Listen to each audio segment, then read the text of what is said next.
Hello, everybody. Welcome to First Church of God of Las Vegas Coffee Cup Bible Study. We have a small but mighty crowd before us. We have Selena the Queena and Reese.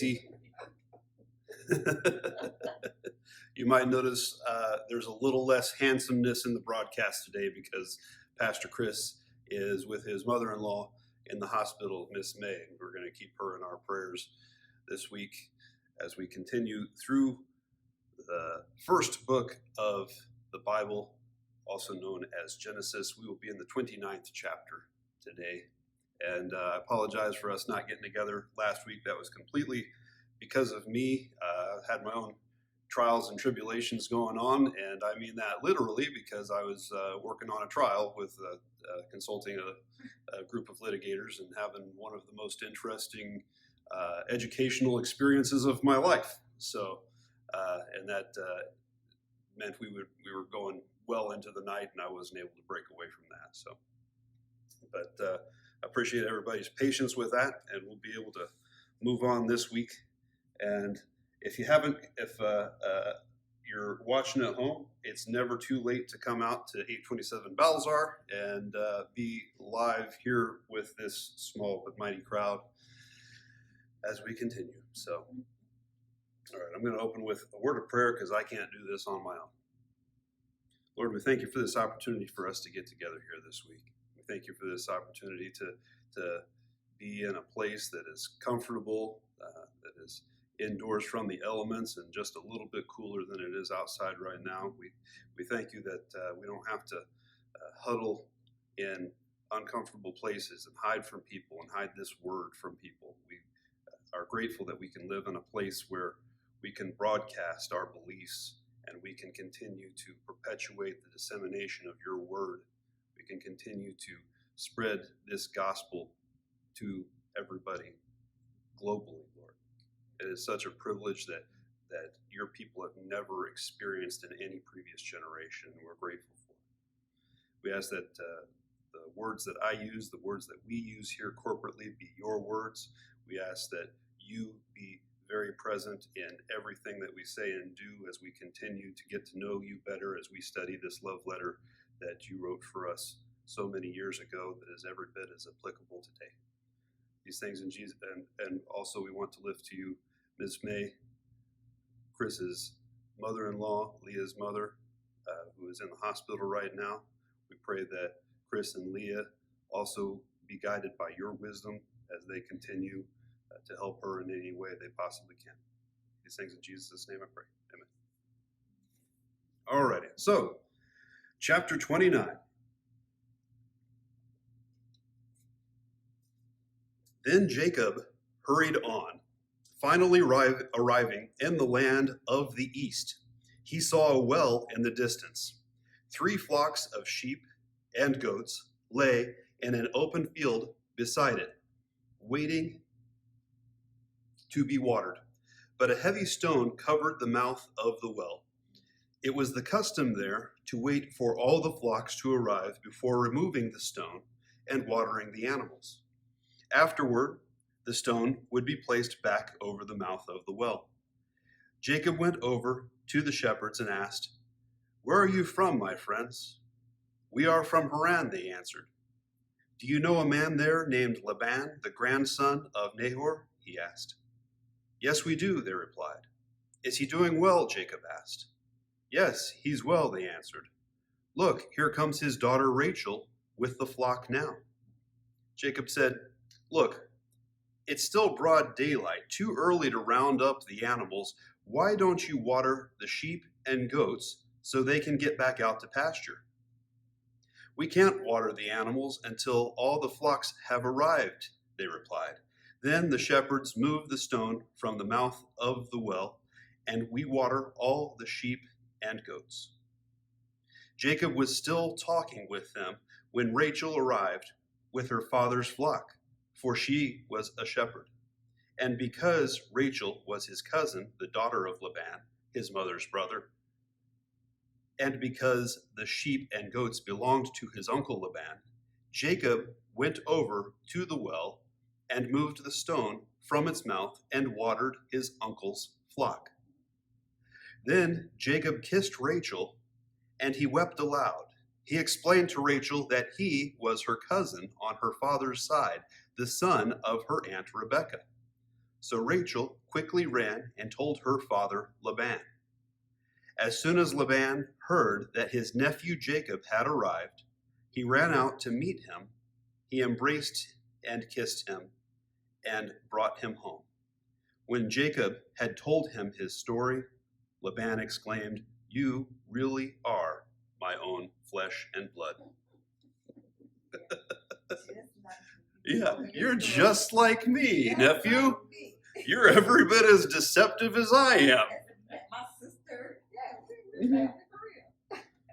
All right. So here in chapter 29, chapter 29 through 31 are all about Jacob's stay in Padan Aram, home of the Arameans, and his uncle's home right there. And so we're getting into this kind of, trilogy of chapters right now, though there are more than 3 stories, as you're about to find out. So, and we know in the previous chapter that Jacob is just moving on from a massive encounter with God through a dream so vivid that it was real to him, extremely real.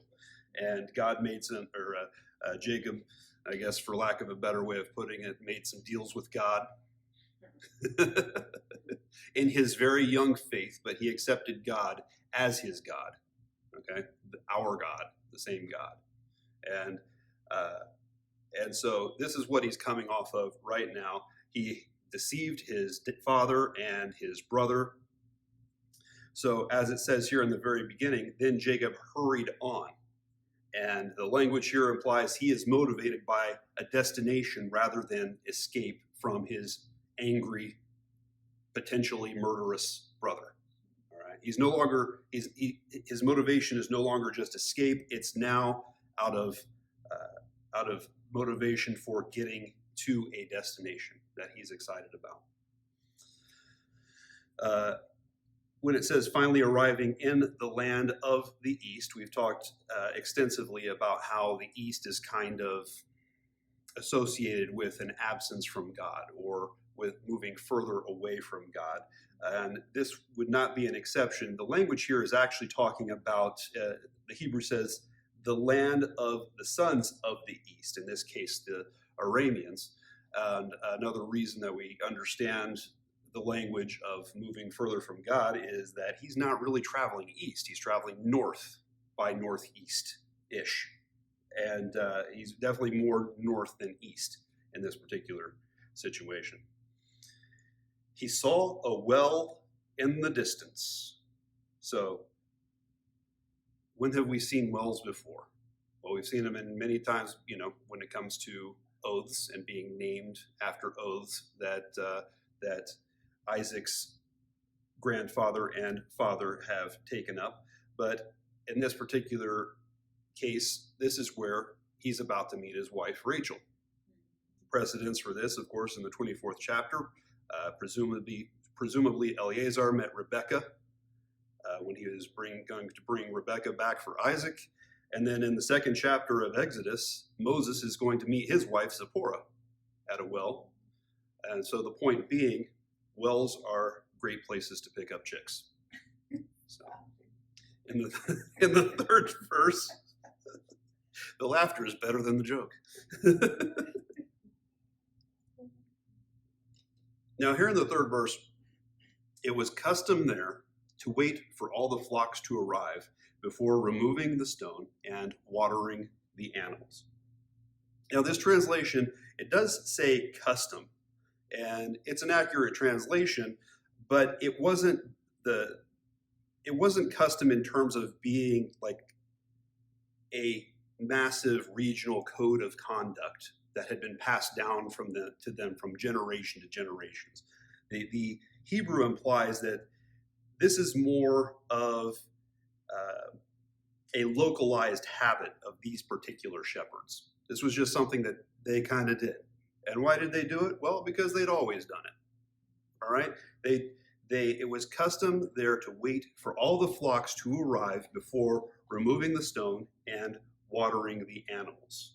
All right? So we'll get into this in much greater depth in verse 26 when we talk about another custom. But for right now, suffice it to say, Jacob is recognizing their explanation for why they're not watering the flocks right now, and he's going to question it. He's going to say, well, why is it that way? And their answer would be, well, it's just the way we've always done it. We never thought of doing it another way. But now they're going to get a foreigner's perspective on it. Verse 5, do you know a man there? They said, in verse 4, they said they're from Haran, the shepherds, to Jacob. Verse 5, do you know a man there named Laban, the grandson of Nahor? He asked. Yes, we do, they replied. Is he doing well? Jacob asked. Yes, he's well, they answered. Look, here comes his daughter Rebekah with the flock now. All right, we go back to, what's that? Rachel. I said Rebecca and I meant Rachel. You're absolutely right. Thank you, Reese. I was doing that. I was reading a testimony in trial, and I was just changing words just randomly. It was an exhausting experience, but fantastic. And now I'm doing the same thing here. The daughter Rachel, this is Laban's daughter that we're talking about here. And if you'll recall back in the 28th chapter, verse 2, you remember that Isaac told Jacob to go get a wife from among Laban's family. All right. This is because Esau had already married two women, two Hittites that were just making life miserable for the whole family. But out of the interest of preserving the spiritual traditions of the family, they're wanting Jacob to marry somebody within the family. In this case, a cousin. It will turn out. Here comes his daughter Rachel with the flock now. Jacob said, look, it's still broad daylight, too early to round up the animals, so why don't you water the sheep and goats so they can get back out to pasture? All right, so here's a foreigner bringing a different perspective on things, and he's kind of, you can kind of say like, well, who's this stranger coming in here and telling us what's what, right? All right, well, evidently he has a gift for some kind of diplomacy because he's already made friends with these guys, evidently. He's already, they're already having a nice conversation and everything. And with Rachel's imminent arrival, he's ready to get active, He's questioning the passivity of the shepherds, and finally, he's going to move the stone himself when we come to verse 10. In verse 8, after Jacob's expressing, well, why don't we move in now? Get the animals and back out to the pasture. They said, we can't water the animals until all the flocks have arrived, they replied. Then the shepherds moved the stone from the mouth of the well, and we water all the sheep and goats. But why? No, just because that's the way we've always done it. Is there some spiritual significance to this? Is this what our fathers' have been doing for all these times? No, not really. They don't really have an answer for it like that, There's a part of me that wonders, given that the vast majority of water drawn in the Bible is by women, there's a part of me that wonders if they're waiting on Rachel and they're going to have her water all the flocks, They're going to move the stone, which is evidently, kind of that part's got to be a man's job because the weight of the stone. But then they're going to have Rachel do it all because she's a woman. That's my own theory. I submit it to the body of Christ, for acceptance or rejection. But that's just kind of a theory that I have right there, because drawing water, we know that drawing water for a family is generally a woman's job. I looked for precedents for it in the Bible for livestock and couldn't really find any. But the vast majority of the time that water is being drawn from a well, it's by a woman. Maybe that's what they were waiting on. Jacob was still talking with them when Rachel arrived with her father's flock, for she was a shepherd. Of course, the writer has to put that in there, for she was a shepherd. Well, she's showing up with a flock of sheep. Do you need to tell us that she's a shepherd? Well, in that culture, yeah, because women weren't generally shepherds. Most shepherds were men. If you're like a David who's got to protect his flock from lions with a slingshot, or a sling in those cases, we're talking, That's a man's job, right? Well, evidently Rachel was tough enough to handle a responsibility like that, so that's pretty cool. So anyway, she's honoring her father by being a shepherd of her father's flock. She's kind of, I think of her as a kind of like Belle of Beauty and the Beast, saving her own father. You know, and that, if you want to apply a Jungian archetype to that. Verse 10, verse 10, and because Rachel was his cousin, the daughter of Laban, his mother's brother, and because the sheep and goats belonged to his uncle Laban, Jacob went over to the well and moved the stone from its mouth and watered his uncle's flock. So there you see a male watering the flock. That's right. Now we've got a man watering the flock, which is probably more of a woman's job for a woman who is a shepherd, who is doing more of a man's job there. You know what I mean? So say what you will about, gender roles and stuff like that. At least they didn't, over 2,000, yeah, hey, he wasn't above doing the dishes. So, and Rachel was tough enough to be a shepherd. So he's watering his uncle's flock. Is there any precedence for this? Let's see here. Well, maybe his mom, Rebecca, who watered Abraham's camels in the 24th chapter. When Eleazar was seeking her out, Eleazar used that to know that particular story, to know that, hey, this is the woman who God intends for Isaac, because she has offered to water all of these camels. So, like mother, like son in this particular situation.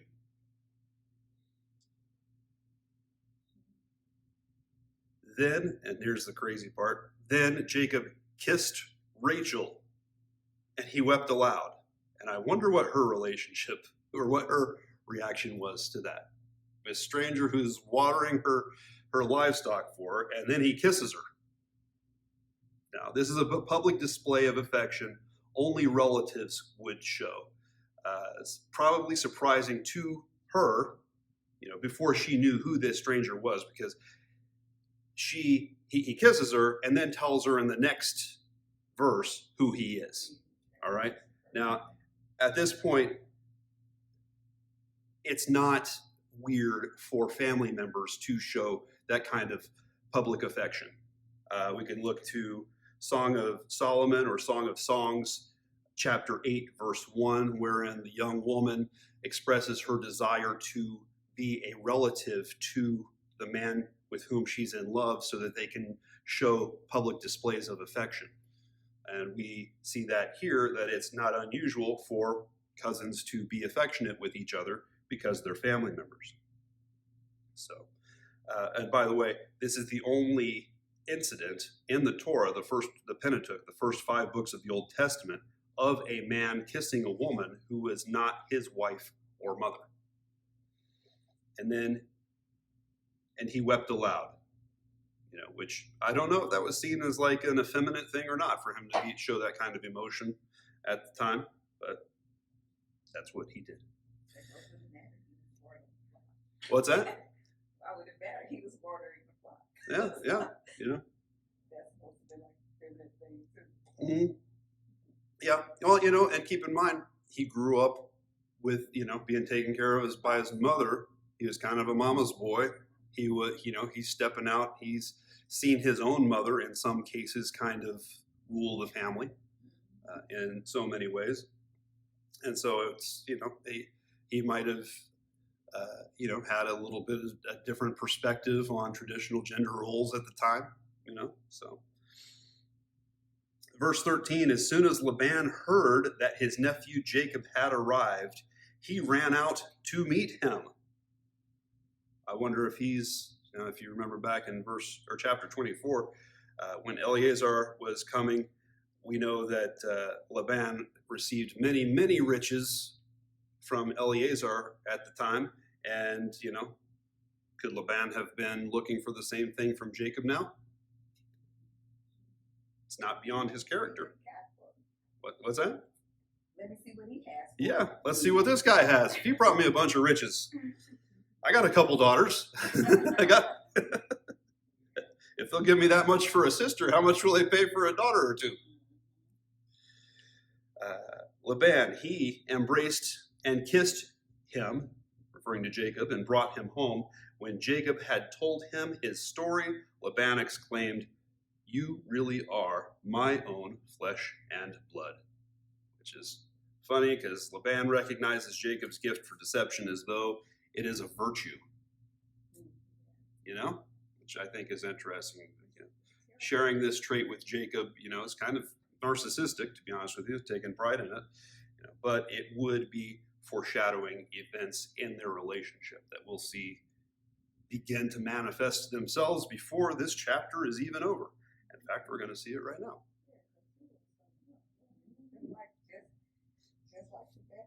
That's right. What's that? You got to talk loud enough for the people at home to hear you. Now you're shy. I'm not shy. But no, I was just saying it's so much, it's a different story, but it's still the same, just like his sister did, Rebecca, when she fooled her husband, when she had one brother play against the other brother. So now Laban is going to kind of do the same thing with his daughters. Yeah. No, Jacob's been, he's got his bachelor's in deception, and now he's about to get his master's.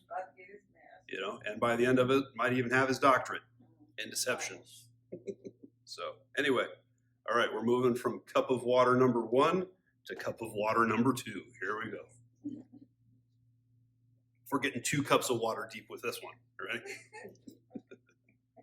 Going on from verse 14, and actually I'm going to start in the middle of verse 14 because it splits up. The story kind of splits up that verse a little bit. Yeah. And this is the story of Jacob marrying Leah and Rachel. After Jacob had stayed with Laban for about a month, Laban said to him, "You shouldn't work for me without pay just because we are relatives. Tell me how much your wages should be." Now, Laban had 2 daughters. The older daughter was named Leah, and the younger was Rachel. There was no sparkle in Leah's eyes, but Rachel had a beautiful figure and a lovely face. Since Jacob was in love with Rachel, he told her father, "I'll work for you for 7 years if you'll give me Rachel, your younger daughter, as my wife." "Agreed," Laban replied. "I'd rather give her to you than to anyone else. Stay and work with me." Verse 20, so Jacob worked 7 years to pay for Rachel, but his love for her was so strong that it seemed to him but a few days. Finally, the time came for him to marry her. "I have fulfilled my agreement," Jacob said to Laban. "Now give me my wife so I can sleep with her." How romantic. So Laban invited everyone in the neighborhood and prepared a wedding feast.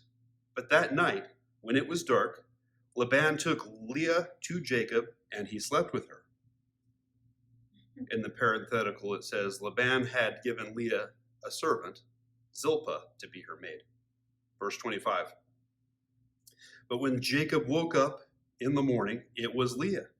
"What have you done to me?" Jacob raged at Laban. "I worked 7 years for Rachel. Why have you tricked me?" "It is not our custom here to marry off a younger daughter ahead of the firstborn," Laban replied. "But wait until the bridal week is over. Then we'll give you Rachel too, provided you promise to work another 7 years for me." So Jacob agreed to work 7 more years. A week after Jacob had married Leah, Laban gave him Rachel too. And in this parenthetical here, verse 29, Laban gave Rachel a servant, Bilhah, to be her maid. Verse 30, so Jacob slept with Rachel too, and he loved her much more than Leah. He then stayed and worked for Laban the additional 7 years. Alrighty. So, coming back here to verse 14.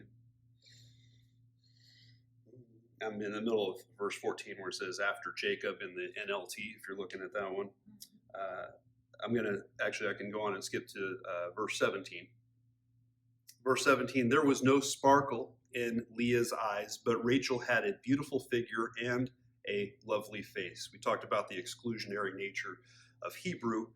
So since it says nothing about Leah's figure, it says Rachel had a beautiful figure and a lovely face. It's likely because of the exclusionary language of Hebrew that Leah did not have a beautiful figure or a lovely face. Though it doesn't actually say that, it's just the exclusionary nature of Hebrew that we can use to draw that conclusion. Since Jacob was in love with Rachel, he told her father, I'll work for you for 7 years if you'll give me Rachel, your younger daughter. So this is the first time, here's the funny thing about it. The first time I ever read this story, I'm pretty sure I was 7 years old the first time I ever read this story. And when I saw that he's going to work with her, or, work for 7 years for her, that was my entire life. I was 7 years old the first time I read it. That's my whole life right there. So he was about to work the length of my entire life. But to be honest with you, I'm not convinced that Jacob saw this as a high price for Rachel. A lot of times we say, oh man, he worked for 7 years for this girl, and then eventually another 7 years. Well, the truth is, Jacob, he'd only been there for a month. He just escaped from his potentially murderous brother, and he kind of didn't have a secure future. He didn't have a secure living, but he did find another society to fit into, and it's Jacob himself who recommended the 7 years. Where else did he have to go? What other country is Jacob going to go to? Is he going to, it's not like he could just, move to another country and start up a business of his own or something like that. There's people everywhere that would kill him just for being a stranger in a strange land. But he'd found security here among Laban and his family, which was, of course, Jacob's own extended family. So I'm not so convinced, given the fact that it was Jacob's idea to work for 7 years, that Jacob saw this as a high price, because he's also securing his own future in so many ways. Right, and you know what? He even, as you read on, it even shows that to him, 7 years was just like a few days, because he loved her so much, or he figured he loved her so much. And in reality, he did work another 7 years, but the week after he made the deal, he was, Laban gave Rachel to him, so he really had both of them after 7 years. No, it would be 7 more years. He worked 7 more years. No, he worked, here's the order of things. He works the 7 years, and then he marries who he thought was Rachel. He married Leah. So that's 7 years later, Now, after the bridal week, which, they wanted to, many events when it came to like naming children, you'd want to wait 7 days for that. And then their bridal week, they waited 7 days because they wanted it to cross at least a Sabbath. That's one of the reasons why 7 is kind of like a whole number, a round figure in the Hebrew culture. But no, it was that after that week that Laban said, okay, I'll go ahead and give you Rachel after these 7 days, after you've been married to Leah for 7 days. Right. And then he had worked another 7 years. That's what I'm saying. Even the second 7 years that he worked, he still had Rachel. Yeah. And Leah. He had both of them. So, right. He really got both of them after working 7 years. But he had to work an additional 7 years. But if the first 7 years didn't feel like anything to him, he had her now. So, second 7 years. Probably made it even better. Yeah. Even though he wasn't crazy about it. But at the same time, even though he's working 2 sets of 7 years, 14 years here, if my math serves, it's like, well, what else was he going to do? did he want to go. Even after the 14 years was up, he ended up staying another 6 years. God wouldn't call him out until the 31st chapter. God would say, stay here. He didn't even tell him to go anywhere else. He said eventually he'd want him to go back to Bethel in the 28th chapter, if I'm not mistaken. But it's not going to be until chapter 31 that God tells Jacob to pick up and move on. So it's kind of like, like I said, and I talked about this extensively when Hagar was leaving, exile, going out, without the protection of family and people around you is akin to death, because nobody's going to protect you when you go out. It's not like we're so privileged we can go from coast to coast in this country without a passport, and we don't even have to take food with us. We get food along the way. We could go to a grocery store and pick up food. When I go back to Indiana, I have clothes there at my parents' house. I don't even take a suitcase when I go there, and I don't need to take food with me because there's food there in my hometown, But it wasn't like that for them in those days. It was not like Jacob could just go touring the world and hoping that people would give him food when he showed up, especially if he'd have an entourage, because it's likely he had a little bit of an entourage with him. Oops. So,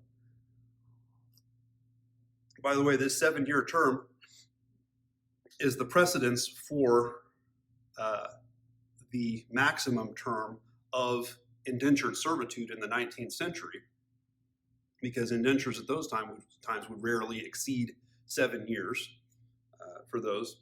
And indentured servitude helped economies move from free labor economies to capitalism. And this is the precedence in our own lifetimes and the shaping of our own country for that. Though indentures for people who were moving from Europe to the United States was usually about 3 years.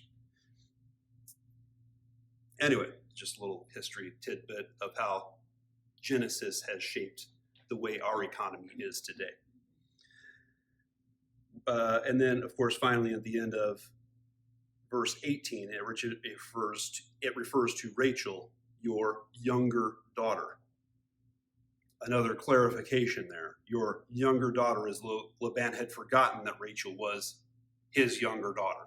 All right. So what happened at that point, either the writer, the person who's actually putting plume to paper on this, was either just making this clarification, or it is possible that Laban may have been trying to get Jacob to marry Leah before this conversation took place. So that could have been happening. Just a theory. We'll never know. Hello, welcome. Come on in, have a seat. And then here in verse 21, Jacob says to Laban, "Now give me my wife so I can sleep with her." And right here in this particular case, the sexual activity just says it's 935 in your Strongs, to come in, or to come, or to go in. And that's, of course, referring to sexual contact or sexual intercourse in this case. And it's used 7 times in this chapter. It can also be used just to come into a building or come into a tent or something like that.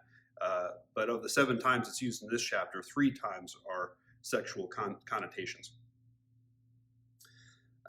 So anyway, going on from verse 22 in a moment. There we go. So Laban invited everyone in the neighborhood, or as the Hebrew says, all mankind in the neighborhood, and prepared a wedding feast, which no doubt would have included wine. Let's see, well, Jacob's about to be deceived with wine. Has that ever happened in the Bible? As I don't know, I seem to recall Jacob giving his father wine in the 27th chapter, verse 25. So we've got that going on. But that night when it was dark, okay, well, what else is happening? Has anybody else been deceived in the dark or without the ability to see? Perhaps Isaac, when Jacob deceived Isaac, chapter 27, verse 1. We know that Isaac was blind. Laban took Leah to Jacob, and he slept with her. So the deceiver is now deceived. When it says he slept with her, of course, they just had a big wedding feast, and they had a massive marriage, but it wasn't the actual wedding ceremony that caused them to be married. It was actually the consummation of that marriage. So the actual sex is what they called the marriage. And that's very important for many reasons in the Bible, as we'll eventually get into. But this was, as far as we know, this was the first time Jacob had ever had sex. So it's he being drunk and in the dark. It might be understandable that he doesn't know he's being deceived. He doesn't know that he's having sex with the wrong sister in this particular case. So, and by the way, with regard to marriage, I remind you that Isaac and Rebekah didn't even have a wedding. They had a marriage, but all that happened was Rebekah was brought into the tent with Isaac, and that was in chapter 27, chapter 24, verse 67. Moving on in verse 25, it says, Jacob raged at Laban. He didn't rage at Leah. She wouldn't be able to disobey her father, but she will later express her desire for Jacob's love, and we'll see that he doesn't treat her so well, unfortunately, because the favoritism runs deep, as we've talked about, from Abraham and Isaac. What's so funny is he didn't treat her so good, but she was his wife, and he didn't stop sleeping with her because she was the one that first started getting pregnant. So he did not like her too much. We'll probably get into that next week. But no, you're right. He's still getting it on with her. Yeah. He'll keep doing that. But and we'll get into especially with her first 4 children, we get into a real intimate look at her spiritual life, and her reaction to these children, what she names them and whatnot. But here's the thing about customs. In verse 26, this is Laban speaking. He says, "It is not our custom here to marry off a younger daughter ahead of the firstborn." So it's not their custom to water flocks before all of the flocks get there. All right. Same word custom in verse 3. It's a translation. These are not the same words in Hebrew, but the translation is quite accurate. Though they're not the same words in Hebrew, both verses describe habits that had no reason except the people in that culture had always done it that way. All right. Laban, and we don't know that Laban's not making this up. How would Jacob know? Well, Jacob, of course, he's an outsider. He brought a different perspective on this culture, and he was not afraid to question their habits, as we've already seen with regard to watering the flocks. He was not interested in perpetuating their customs simply because it had always been done that way. He was not interested in making the animals needlessly wait for water simply because it had always been done that way. And here in verse 26, he was not interested in marrying an older sister he did not desire simply because it had always been done that way. By the way, we talked extensively in chapter 27 about the firstborn and the rights thereof when it refers to Leah as the firstborn. In this case, we talked about the word was 1060 Bechor for firstborn when we were talking about Jacob and Esau. In this case, it is 1067 Bechira, which means firstborn, but it's always applied to women in this particular case. Verse 30. So Jacob slept with Rachel too, and he loved her much more than Leah. So the favoritism with which he was being raised is now being practiced.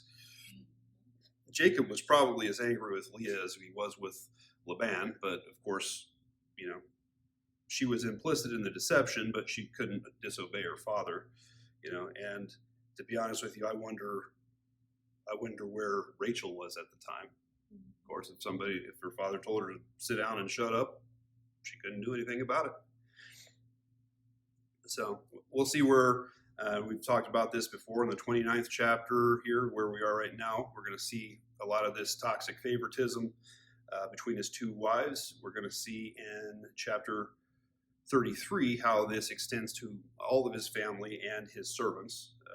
And then in 37, especially with his sons, since he loves Joseph more than any of them, though Joseph actually is the only one of only, Joseph will be born by the end of this chapter, if I'm not mistaken.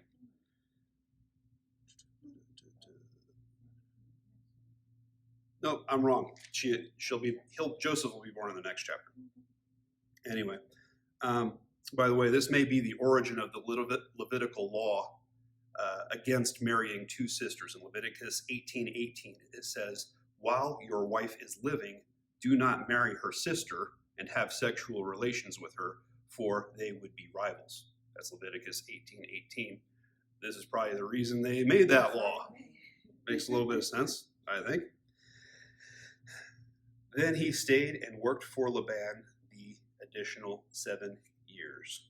So that's another 7 years of a secure living situation. We know from chapter 31 that Jacob probably could have departed whenever he wanted, but God wasn't telling him to depart yet.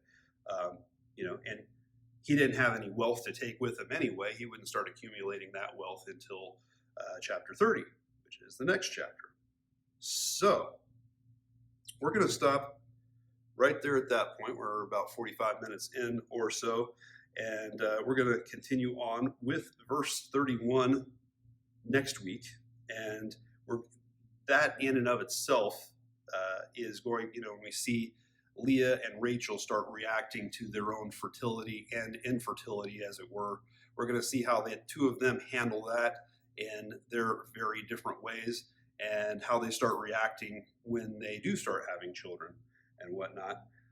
It will be beautiful and tragic at the same time.